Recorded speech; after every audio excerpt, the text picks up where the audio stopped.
Thank you. That's a very generous introduction, and I appreciate it. I appreciate the invitation as well. It's lovely to be here to meet all of you, and I hope maybe through the conversation today I'll get to know a little bit more about the Chilean context.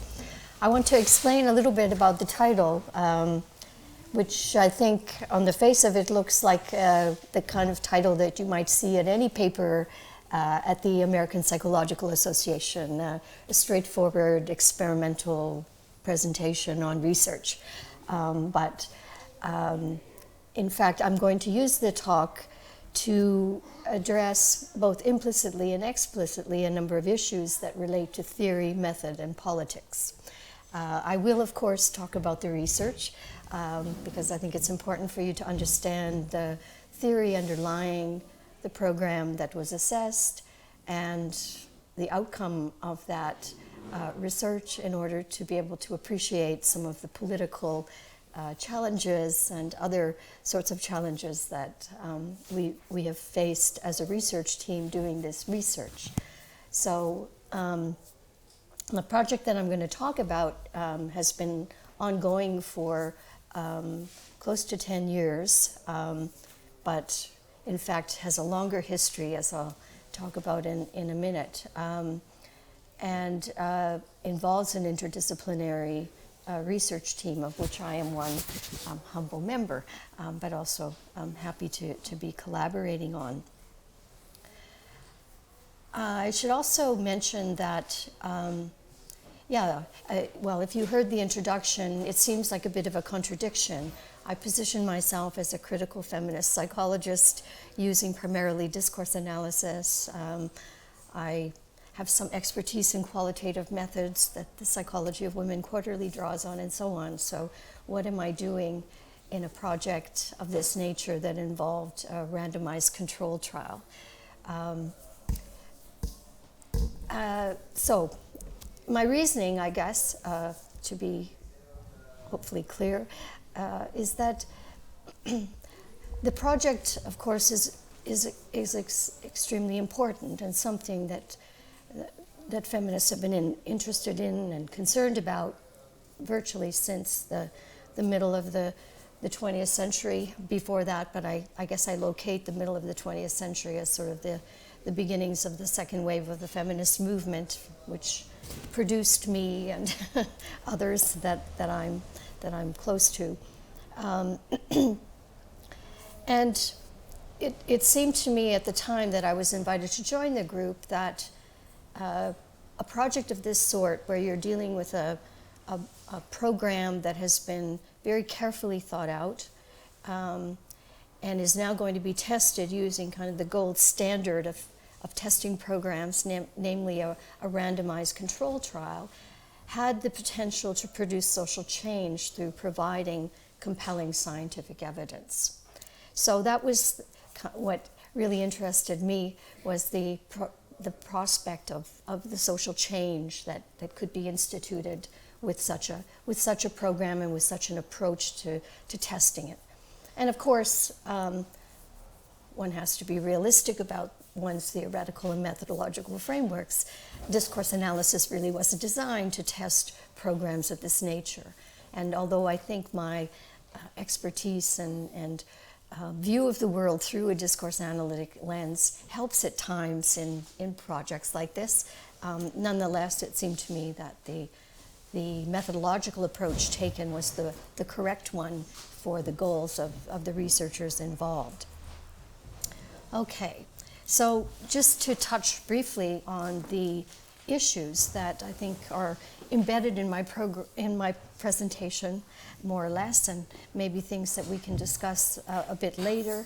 I'm going to touch on navigating the political in psychological research. I've been living that since I became involved in the program, so we'll be talking about that. The place of theory in activist research, and you'll understand that, I think, more clearly when I talk about how the program was built.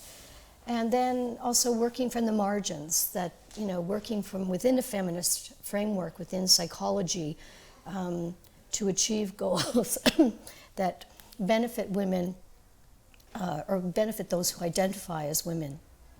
And I add in parentheses also often benefits then those who identify as men, as we often discover in feminist interventions that they can be extended to the benefit of men as well. And then finally, resisting rape culture to create greater gender equity. So on the face of it, the project is about assessing a particular educational program, but the larger aim is to undermine rape culture and to promote certainly sexual equality. So a brief outline to give you an idea of where I'm going to go with this. I'm going to talk about the practical reasons for the program and the research, the theory and the evidence on which the program is based,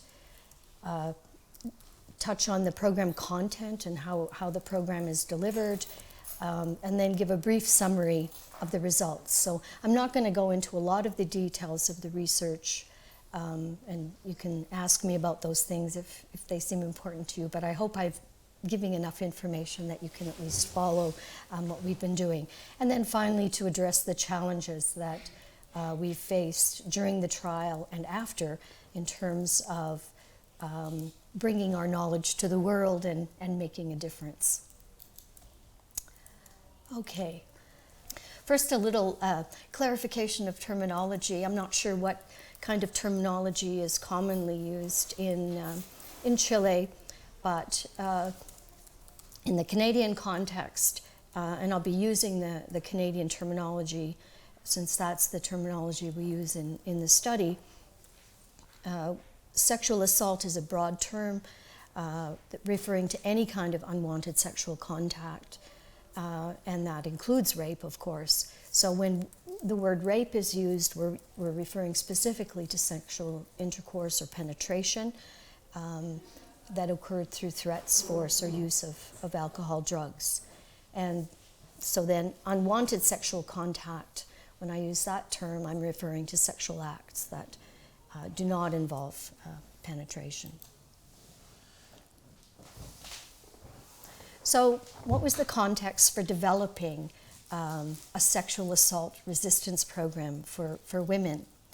And of course, the first question one can ask is whether universities are safe spaces for women. That was basically what the program was designed to address.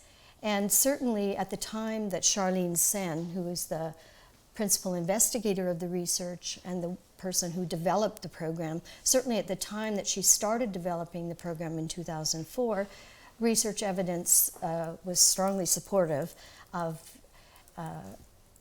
the answer being no to this particular question.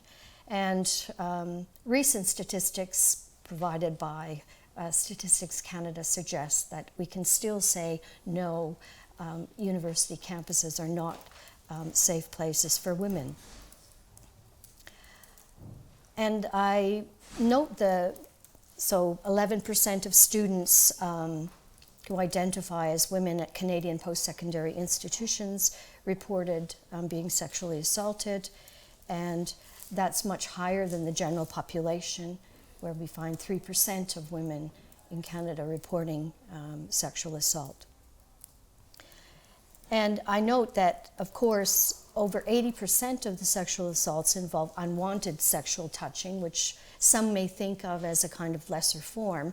And certainly there's a lot of concern about rape as a serious crime, as a serious violation of women's bodies. But I don't think we want to ignore the fact of the unwanted sexual touching either, that it in fact also brings harm to women.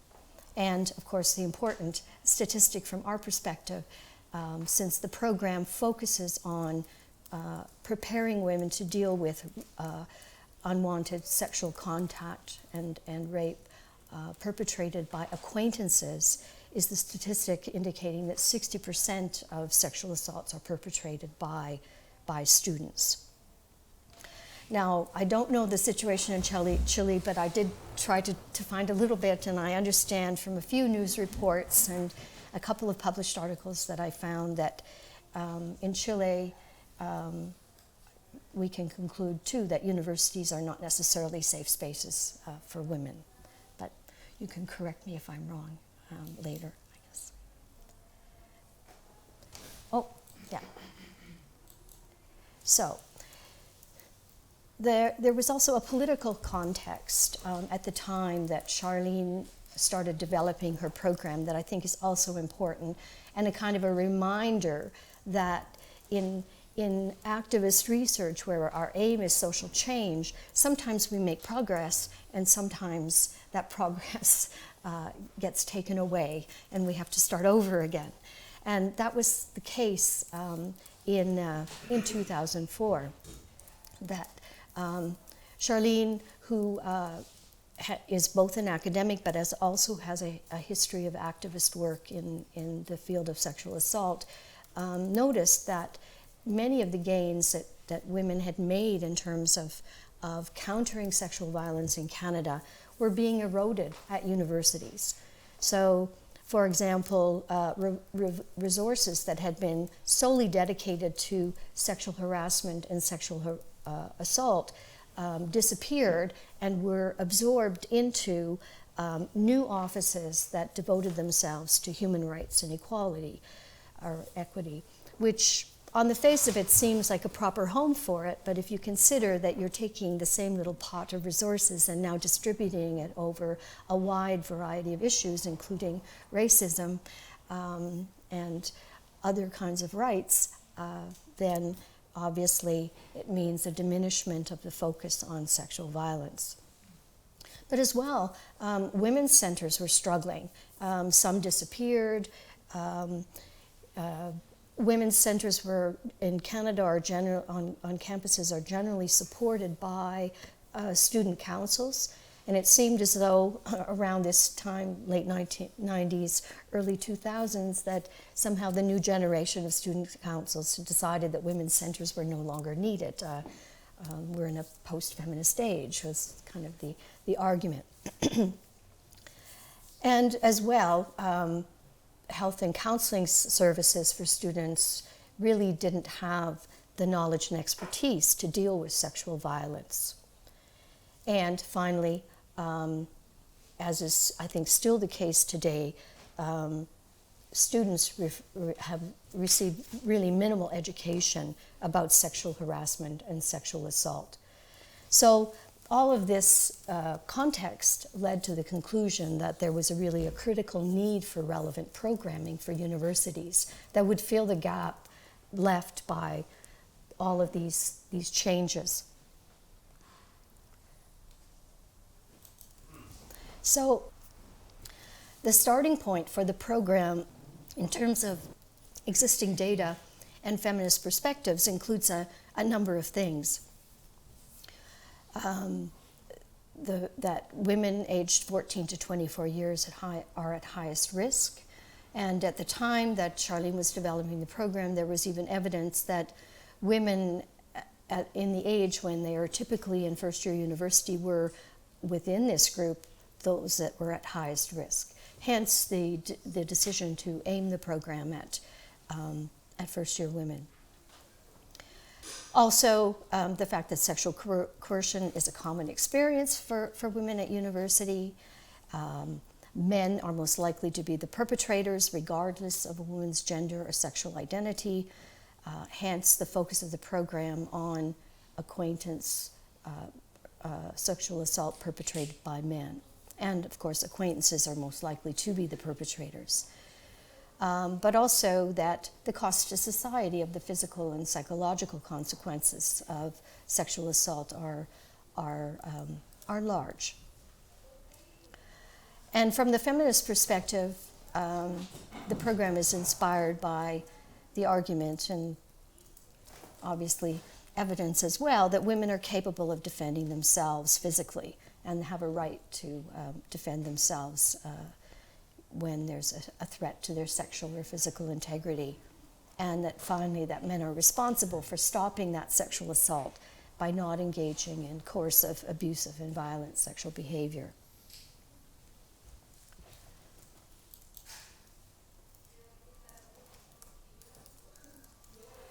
So the program was developed with those starting points in mind, but also with a very serious theoretical grounding. A lot of thought was given to theory and research evidence in the field of sexual violence. And I'm not going to go into a lot of detail about the theoretical grounding, but just I want to highlight it because, of course, one of my points is that theory is important in activist research. So one of the influential theories was the cognitive ecological model of Nereus and Norris, which really influenced Rosé and Koss, who did a synthesis of research in the sexual violence area and suggested a kind of model for rape resistance education that they termed assess, acknowledge, act. And Charlene took inspiration from this model and developed a specific program based on Rosé and Koss's suggestions. Good old social psychology appears here as well in the form of the elaboration likelihood model. I don't know if that's something that's still presented in social psychology courses today, but basically the theory was useful in terms of thinking about what are the conditions that one has to put in place in order to make messages persuasive. So, for example, the idea of making the program as personally relevant as possible as a way of facilitating deeper processing of the information is an idea that comes from the elaboration likelihood model. So in the program content is university statistics about sexual assault are included, and those are made specific to the university context that the women are familiar with. And then finally, Gavi and Fine's work highlighting how normative discourses of sex make it difficult for women to resist sexual coercion, and that there's a lack of counter discourses that give meaning to women's sexual experiences, was an inspiration for adding a component that deals with sexuality, women's own sexuality. Okay. So before talking about the program content, I'd like to speak a little bit about why we use the notion of resistance rather than risk reduction. Many programs aimed at trying to prevent sexual violence talk about reducing risk. But the argument here is that if risk is associated with the male perpetrator, then a woman really isn't in a position to reduce that risk, but she can recognize that there's a risk in terms of the man's coercive behavior. So that enables her to resist coercion and potentially and any kind of escalation of whatever coercion might be happening. And important in this conception of sexual assault is that rape is a process, as opposed to a kind of viewing it as a kind of singular act. And so the idea behind the program is to try to disrupt the process of coercion that's going on that might ultimately culminate in rape. So an overarching program goal is to decrease the likelihood of completed sexual assault when young women are confronted with coercive men. And then a specific program goal is to simply disrupt the process with the hope that it prevents sexual assault. And this again is based on theoretical grounds. So the program consists of 4 modules. The first one being assess, which aims to familiarize women with risk cues in acquaintance situations, so that because they're now familiar with with what are risk cues, this will hopefully decrease the time that they need to assess a situation, the coercive man in that situation, and assess it as dangerous and potentially needing action. And the important point here is to redirect focus from stranger danger cues, which I think we're all familiar with, which try to teach women to, don't walk by yourself at night in the dark, don't drink too much alcohol, etc., redirecting focus from things that limit women's quality of life, limit women's choices, to what are the risks that occur with acquaintances specifically.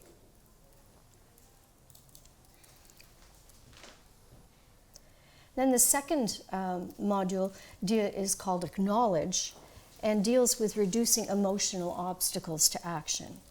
So the notion here is that even if women are familiar with what the risk cues in acquaintance situations are, it may be difficult for them to acknowledge that this is what is happening to them in an acquaintance situation. And the reason for this is in large part gendered socialization, where women are taught to be nice, not to hurt anyone's feelings, that there's a lot of emphasis on maintaining and building relationships, being good girls. So the purpose of this section is to try to undermine that socialization, to encourage women to begin to question that kind of socialization, and to reinforce their right to defend themselves in circumstances that might potentially be harmful. Then the ACT module deals with acquiring verbal and physical self-defense knowledge and skills. So there's a physical self-defense component. It's based on a feminist program developed in Canada called Window, which is meant to teach women to defend themselves. All kinds of women, doesn't matter how old you are, whether you're able-bodied or not. It's a very interesting kind of program. And in this program, it does more than just teach women strategies, but also it attempts to debunk various myths that, first of all, that women lack physical capabilities to defend themselves in acquaintance situations, and that women who fight back are more likely to be harmed or killed in that situation. So the emphasis really is on getting women to use or to feel comfortable using forceful verbal and physical resistance. And the research evidence suggests that these are the types of resistance that women are least likely to use in acquaintance assault situations. So this is an important element of the program. And then finally, the enhanced part is an emancipatory sexual education component that really, the main focus is to try to encourage women to question the practice of putting men's assumed sexual needs ahead of their own. So there's a lot of attention paid to what do women themselves want sexually, encouragement of practice and communicating about sex with a partner, and focusing upon positive sexuality in terms of what's a good relationship, what do they need themselves. And I should mention that through all 4 modules, each of which lasts for 2 hours, it's not just someone providing information and talking at them. There are a lot of interactive activities and opportunities to practice skills as well. So it's a knowledge and skills kind of program. Okay, so I think I have to pick up the pace a little. So just summing up the development of the program, it took 10 years to develop before and pilot tests before we conducted the randomized control trial. It was based on theory, both feminist, especially feminist theory and evidence, and the 2 main themes are that men are responsible and that women are not to blame. So how the program is delivered is in a manualized form.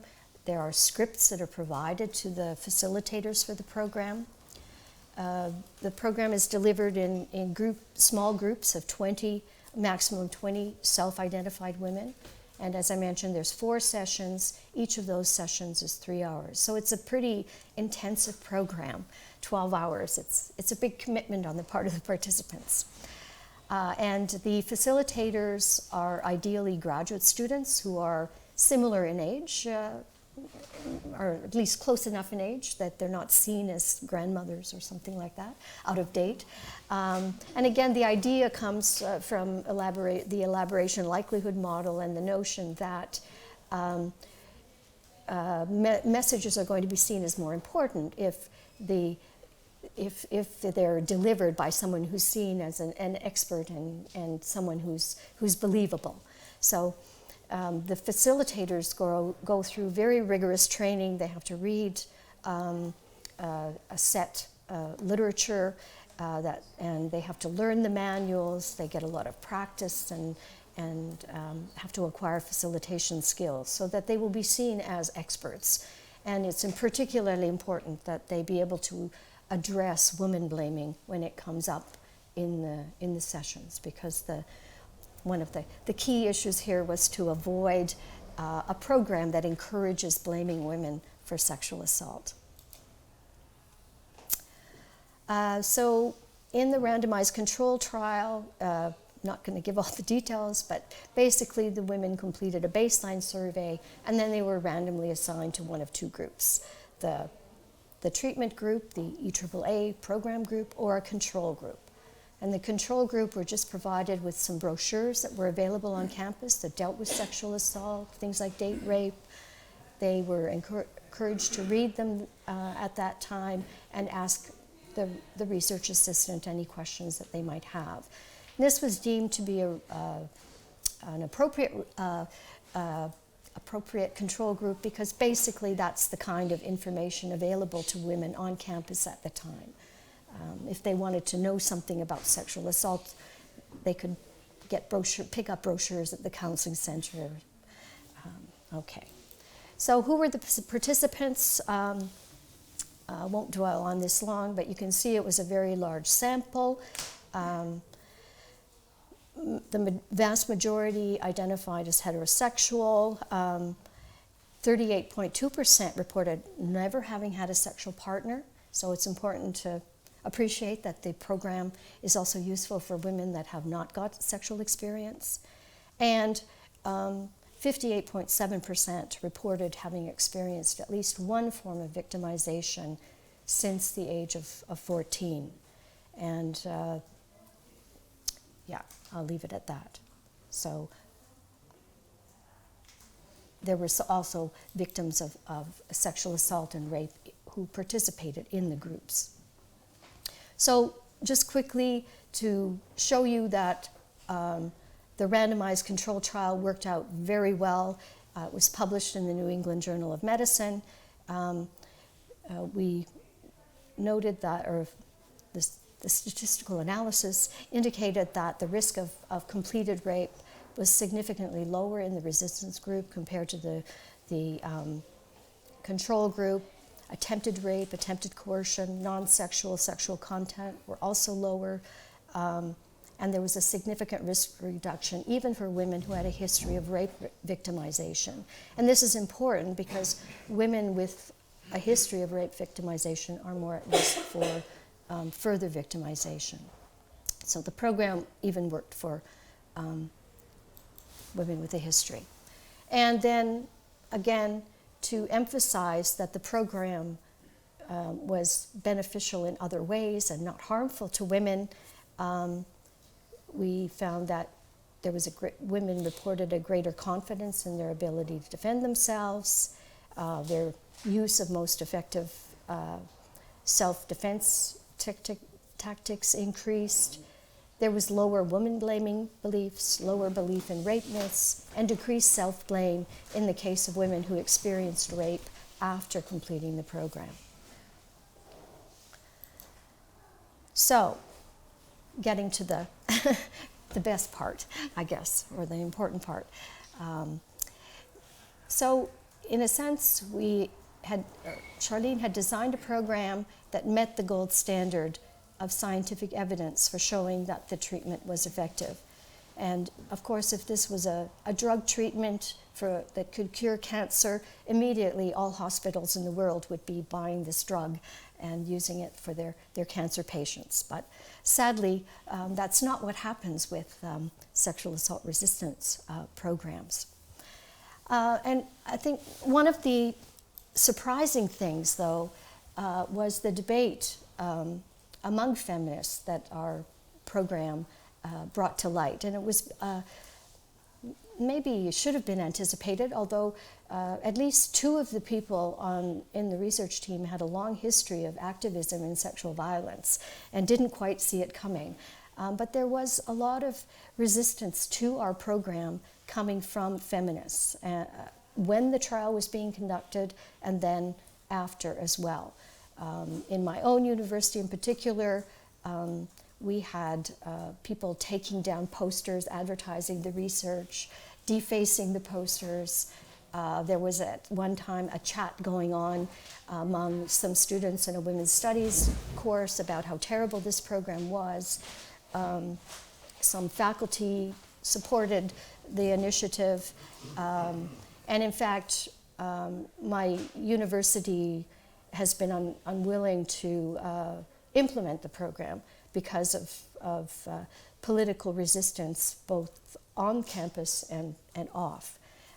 In fact, one thing that really surprised me was that the woman who is the director of a consortium of sexual violence organizations refused to meet with Charlene, who's the principal investigator, to even discuss the program and to try to talk through the debate.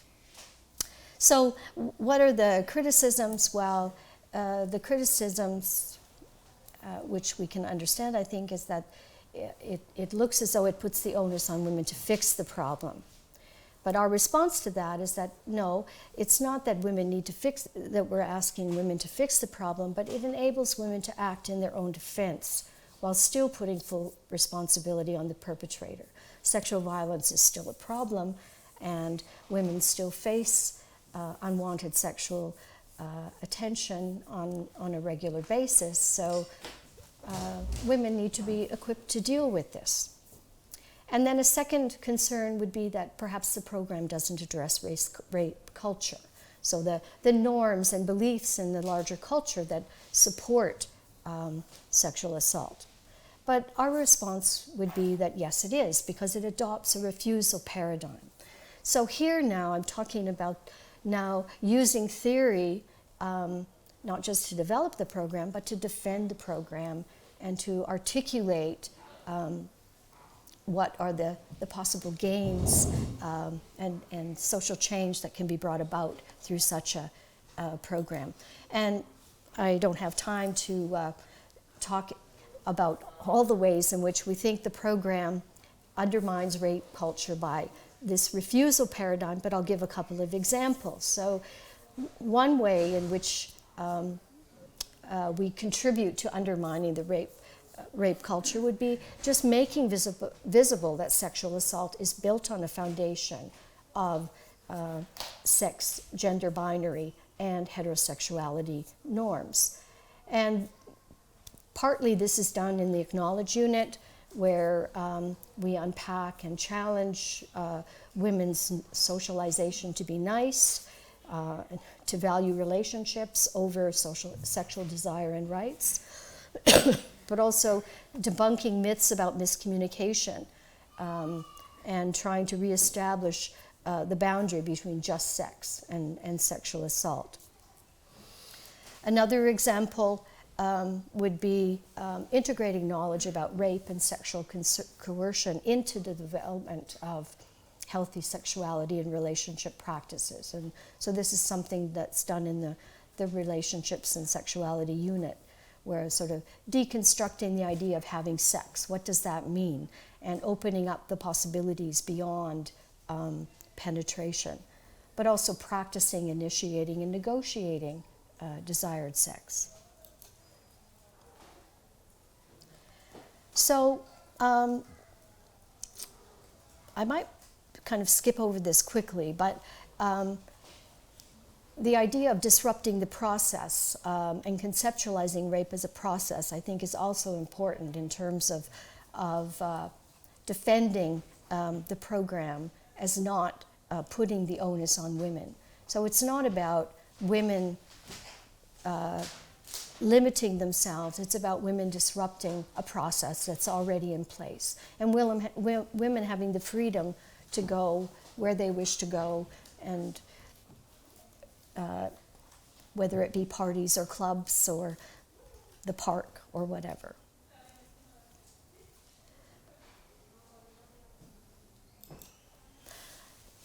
There have also been, more recently, political intentions related to inclusiveness. As EDI, do you use that acronym here, EDI, for equity, discrimination? Anyway, inclusiveness, yeah. That's become a big thing in Canada and North America, the idea of being inclusive. So there was some concern about the inclusiveness of the program. And of course, you saw when I presented the sample that the majority of women were heterosexual. But in fact, the language and content are developed for anyone who self-identifies as a woman. And the evidence suggests that the program is as effective for diverse women as it is for cisgender women, for example. The language and content are not suitable for men victims. They need their own programs, and the same could be said for men perpetrators, that they need their own programs. And that's a point that we feel strongly about. And of course, I guess what one has to accept is that scientific evidence is not always persuasive. So there were some things that maybe mitigated against the uptake of our program in some universities. And I should maybe point out that it's not as though no one has picked up the program. The program has been adopted in a number of universities in Canada and the United States, in Europe, in New Zealand, I think in South Africa as well, if I'm not mistaken. But the timing of the RCT was not optimal because we were a bit behind the curve of public attention.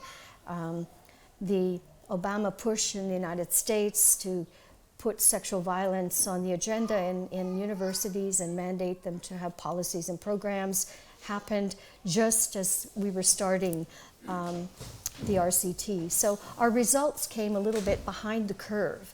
And many universities had already started using programs, not evidence-based, not as intensive, but still they had committed to something and felt that they were dealing with the problem. And of course, you know, administrative priorities become an issue as well. So concern about costs. When there's no pressure to adopt the gold standard, and the gold standard is more expensive than a 1-hour orientation session that you can deliver to a large group of 400 students of all genders, you're going to go with the cheaper option probably, unless you're pushed to use something that's evidence-based. And there's also seems to be a kind of preference for something that can be delivered to everyone. There's still an opposition to this idea that women should be singled out and given special treatment in a program designed specifically for them. But again, you know, I think an argument that we made from the very beginning was that we saw this program as one piece of a possible array of programs and interventions that would be necessary to actually undermine rape culture and bring real social change, not just to campuses, but to society as a whole. Okay, so I know I'm sort of at the end. I just want to kind of speed read through a few positive strategies, so to not leave you with a negative message that, oh, nothing to be done about it. I think there are some things that people can do to try to advance social change. So one thing that Charlene, who's the principal investigator, did was to start a nonprofit organization on her campus to support the implementation of the program in universities, to support training, to offer the package of programs, to make sure that the program would be implemented as intended and so continue to be effective. One condition of this is that the program has to be offered to the students for free. Another positive strategy is to try to get administrations on board. This did not work at my university, but at the university where Charlene, the principal investigator, resides, it's been wildly successful. She's managed to get the president and various high-placed administrators on board. This has allowed her to do a lot of research on campus, to be part of the discussions about how best to deal with the problem of sexual violence on campus. And she was even awarded a very prestigious research chair based on her work on sexual violence. So it can be done with the right administration. Okay. And I think the promotion of multiple programs is also a very important strategy. Bystander programs seem to be quite popular in North America and Canada. And bystander programs, at least, while they have not been demonstrated necessarily to prevent sexual assault, they at least inform people about the problem and have been shown to change people's attitudes and readiness to respond. And there's even some evidence that they're more effective for men than for women. So as opposed to, say, perpetrator programs, which have not been particularly effective, bystander programs hold some hope for changing men's views on sexuality and sexual coercion. And maybe the last thing I'll mention here, we talked about this a bit last time, the hashtag #MeToo movement. One of the things that I find interesting about it was that the movement was actually founded in 2006 by a woman named Tarana Burke in the US, who was a sexual assault survivor. And it really only got going and went viral in 2017. So that made me think that, there's always room for optimism, that it is a matter of getting public attention, and that's not necessarily something that you can control or manipulate very easily. But being persistent and hanging in there and doing the work, Tarana Burke has been doing work on sexual violence, focusing on the well-being of survivors of sexual violence since 2006. So she never gave up. And without her specific intervention, suddenly hashtag #MeToo has become a very familiar, almost household name. So I'm going to stop there and look forward to some discussion.